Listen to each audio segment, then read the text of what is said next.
बिस्मिल्लाहिर्रहमानिर्रहीम। अस्सलाम वालेकुम दोस्तों। कहानी सुनहरी धोखे का चौथा पार्ट पेश खिदमत है। अकरम के महल जैसे घर में रुखसत होके आ गई। घर में लाइटिंग या सजावट तक ना थी, बस ऐसा लग रहा था जैसे मैं दुल्हन नहीं मेहमान आई हूँ। शुरू के दिन बहुत अच्छे गुजरे थे। अकरम ने 15 दिन की छुट्टियाँ ले रखी थी। वो शहर के हर बड़े होटल में मुझे रात का डिनर करवाता। वो माँ और बहन को भी बोलता, मगर वो साफ इनकार कर देती। इसी हंसी खुशी में अकरम की छुट्टियाँ ख़त्म हो गई। उसने ऑफिस आना जाना शुरू कर दिया। अकरम के ऑफिस जाने के बाद माँ बेटियों ने अपना रंग दिखाना शुरू कर दिए। अब वो मुझे हर बात में तंज का निशाना बनाती। बावर्ची खाने में दाखिला बंद कर दिया। सिर्फ नौकरानी खाना बनाती, वो ही मेज़ पे लगाती और उठाती। मुझे प्लेट तक हाथ उठाने की इजाज़त ना थी। काफ़ी वक्त तक मैं बर्दाश्त करती रही। फिर मैंने अकरम को बताना शुरू कर दिया, मगर अकरम अपनी माँ बहन की एक बात तक नहीं सुनना गवारा करता था। मुझे ही डांट के चुप करवा देता। कभी कभी मैं सोचती कि माँ बाबूजी ठीक ही तो कहते थे, मगर मैं सर झटक देती। इन माँ बेटियों की ज़्यादती से मैं काफ़ी दफ़ा रो चुकी थी। अगर मैं घर में कोई मेहमान आ जाता तो खूब दिल खोल के मेरे माँ बाप और घर का नक्शा खींचा जाता कि मैं गंदी गली में रहने वाली ने किस तरह विक्रम को अपनी खूबसूरती के जाल में फंसा के मुसलमान किया और अब इस महल नुमा घर में आ गई। फिर मैंने मेहमानों के सामने जाना छोड़ दिया और अपने कमरे में मुकीद हो गई। एक दफ़ा गीता नंद सालगिरह थी। घर के खूब अच्छी तरीके से सजाया गया। मुझे बड़ा दुख हुआ कि एक मामूली सी सालगिरह पे कितना पैसा लुटाया जा रहा और मेरी शादी पे एक फूल की पत्ती तक नहीं मंगवाई गई। मुझे घर में किसी ने भी बताया गवारा ना किया। नौकरानी के ज़रिए इत्तला मिल रही थी।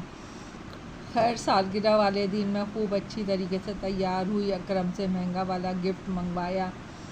सालगिरह में गीता की चंद दोस्त और गिनती के हाई फाई लोग थे। वो सब मुझे हैरान नज़रों से देख रहे थे कि मैं अकरम के साथ जुड़ी खड़ी थी। अकरम ने सबसे मेरा तारुफ मिसिस के हवाले से करवाया। खाना खा के सारे मेहमान रुखसत हो गए। गीता की सहेलियां बैठी थी। अकरम मेहमानों को गेट तक रुखसत करने गया हुआ था। मैं गीता की सहेलियों को देख के मुस्कुराने लगी और उनके करीब जाके खड़ी हो गई। गीता ये देख के आग बबूला हो गई। गीता, ये कौन है? मेरी मुसलमान भाभी हैं, विक्रम भाई की मिसेस शाहाना। विक्रम, मुझे एकदम गुस्सा आ गया। मैंने भी तड़क के जवाब दिया, शाहाना। विक्रम नहीं, शाहाना। अकरम। वो अकरम भी मुसलमान हो चुका है। ये अल्फाज सुनते ही वो दोनों माँ बेटियाँ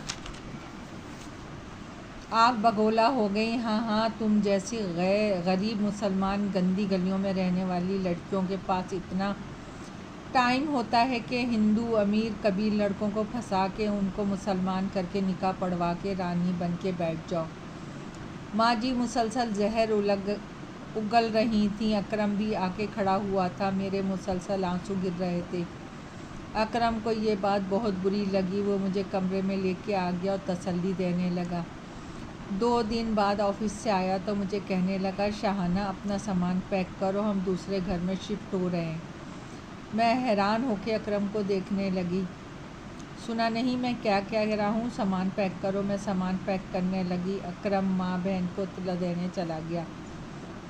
कमरे से चिल्लाने की आवाज़ें आने लगी। माँ जी अकरम को बुरी तरह डांट रही थी, मगर अकरम भी मुकम्मल मेरी हिमायत में बोल रहा था। माँ जी, मैंने अपने फ़र्ज़ से कभी गाफिल नहीं हुआ, मगर शाहाना की बेइज्जती भी बर्दाश्त नहीं कर सकता। बस मुझे जाने दें। माँ बहन मनाती रही, मगर अकरम भी अपनी बात पर मजबूती से खड़ा था। फिर हम अपने नए घर में शिफ्ट हो गए। मैं हवाओं में उड़ने लगी। माँ बेटी से जान छूटने पर अकेले घर में रानी बन के रहने लगी। कब सुबह होती, कब शाम होती। रात का खाना हम दोनों बड़े बड़े होटलों में खाते। फिर मुझे अकेलापन का एहसास होने लगा। मैंने अकरम से कंपनी ज्वाइन करने की इल्तिजा की, जिस पर वो आसानी से मान गया। फिर मैं कंपनी में बड़ी तैयार होके बेगम अकरम बन के जाती, सारा स्टाफ मेरी मज़ीद इज़्ज़त करने लगा। मैं ज़हीन तो थी जिससे रावल साहब ने मेरा प्रमोशन कर दिया और मुझे न्यू गाड़ी से भी नवाज दिया और मैं अकरम के ओहदे से भी आगे बढ़ गई। मुझ में काफ़ी गुरूर आता जा रहा था। अकरम को ये बात खटकने लगी मगर मुंह से कुछ नहीं बोलता। अब मैं अपनी मर्ज़ी की मालिक बन गई थी। कब आती कब घर जाती, मीटिंग्सें अटेंड करती, फिर रात का खाना घर लाती। अकरम मेरा इंतज़ार करते करते भूखा सो जाता,